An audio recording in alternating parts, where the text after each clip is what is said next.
I wasn't going to film another video, but I was tagged. I've been tagged, so I'm it. So I have to do the tag. This is the New York Times by the book tag, and I was tagged by Jen. So the link to her video will be down below, as will the original video. This is a really cool tag. It's taking questions that New York Times bestsellers get asked a lot and putting it into a tag for booktubers. Okay, so question 1 is what's on your nightstand right now? So I had 2 books on my nightstand, one being I Call Myself a Feminist, which I was supposed to finish last month for the Feminist Orchestra Book Club, but I've fallen a little behind. But I have been enjoying the essays or snippets or blog post type things that have been in this so far, and I will get it finished this month. I will. The second book is one that I started yesterday, and that is Treats by Lara Williams. This is published by Freight Books. These are short stories about being in your 20s, trying to figure out what you're doing with your life, all those sorts of things, so it seemed very appropriate. And yeah, enjoying it so far, so I'll let you know how I get on with this. Question 2 is what was the last truly great book that you read? And I find this difficult to answer because it very much depends how you categorise great, but I'm gonna go with Arcadia by Ian Pearce because I read that last month and it was my favourite book of the month. It just had so much in it. It was just packed full of intertextuality, and I love reading books that have lots of references to other books.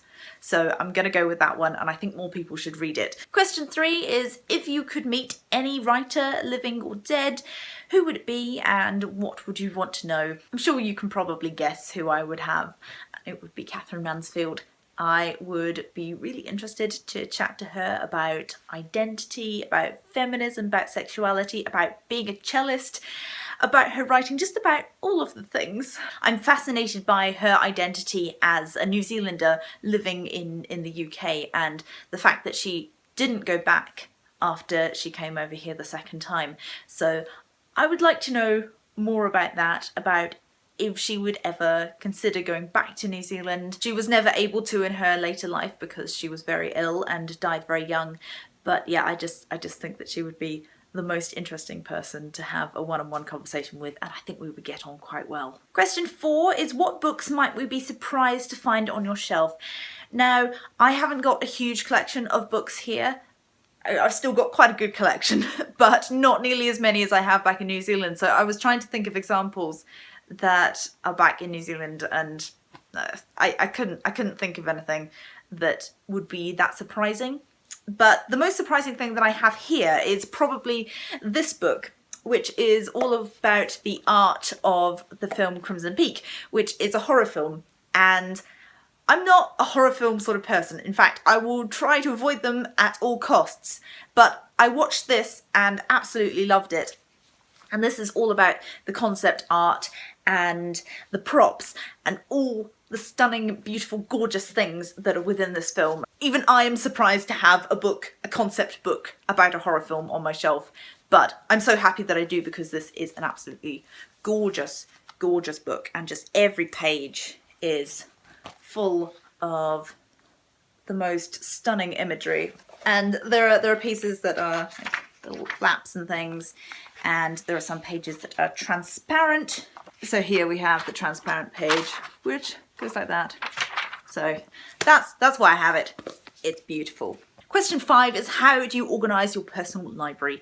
And the answer to this is, well, again, most of my books are in New Zealand, but the books that I have, I organise in a sort of vague way. So on the mantelpiece here, I have things that I change over sort of season to season or when I feel like it. At the moment, we've got books that kind of go with this print in the middle, so similar colours. On my shelf, I have a TBR shelf, more or less, and then I've got my red shelf, and then graphic novels and bigger books are up above. But at the moment, there isn't a great deal of organisation because I know where everything is, because there aren't that many of them. Question 6 is what book have you always been meaning to read and haven't got around to yet? And anything you're embarrassed to have not read. There are lots and lots of books that I've been meaning to read for years. Perfume by Patrick Suskind is one that springs to mind. But the only thing that I'm not embarrassed to have not read it, but I feel like I should have read it because people ask me about it a lot, and that is the Cuckoo's Calling and those books by Robert Galbraith. I think I've just been a bit hesitant to read them because I know it's J.K. Rowling, but also it's not the kind of thing that I would usually pick up. I am not really a crime thriller mystery kind of person, but I will get to them eventually because of the J.K. Rowling factor. Okay, question 7 is disappointing, overrated, or just not good. What book did you feel you were supposed to like but didn't? And do you remember the last book that you put down without finishing? I've DNF'd quite a few books recently. It's not great, but life's too short. I think the most recent book that I DNF'd was called Lagoon, which is a sci-fi novel, and it had interesting elements, but it just wasn't the kind of thing that I would usually read. I was trying to branch out a bit and then decided that no, it wasn't really for me, so I put that one down. A book that I feel that I should have loved but didn't was Saga. Everyone loves this, but I really didn't. I think that the art is very beautiful and I like the use of colour, but the story just didn't engage me at all, and just not my thing. Question 8, what kind of stories are you drawn to and any you steer clear of? There are a few things that will automatically put a book onto my to-read list. One being campus novels, another being lots of intertextuality with other books that I really enjoyed. Those two often go hand in hand as well. There are other things that will draw me to a book, anything that involves the North and kind of exploring in the North and Northern Lights. I think that's just because I'm forever looking for the next His Dark Materials, and that's always something that sparks in my head. I may well do a video about tropes or ideas or settings that will make me automatically read a book, but I don't have time to list all of the things that kind of interest me here. In terms of things that I don't go for, straight up romance novels, not really my thing. Chick lit, sci-fi in general, not a huge fan of. Not that I'm opposed to reading these things, it's just not something that I would automatically reach for. If you could require the president to read one book, what would it be?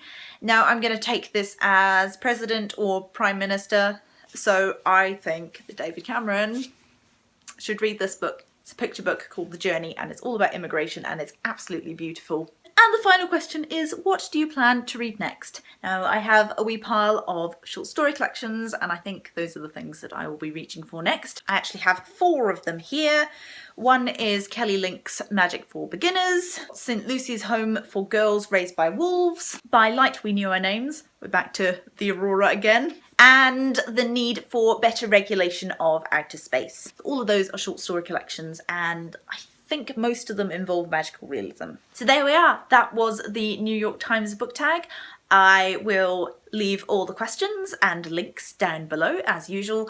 I will also put people that I tag down below and I'll probably tweet at you too. This tag has been doing the rounds though, so I imagine that most people will have been tagged or have done it by now. But anyway, if you want to find me elsewhere online, I'm at Holly Dunn Design on Twitter, Instagram and Pinterest, and my main website where you can find my design work is hollydundesign.com. As always, thank you very much for watching and I will see you next time. Bye!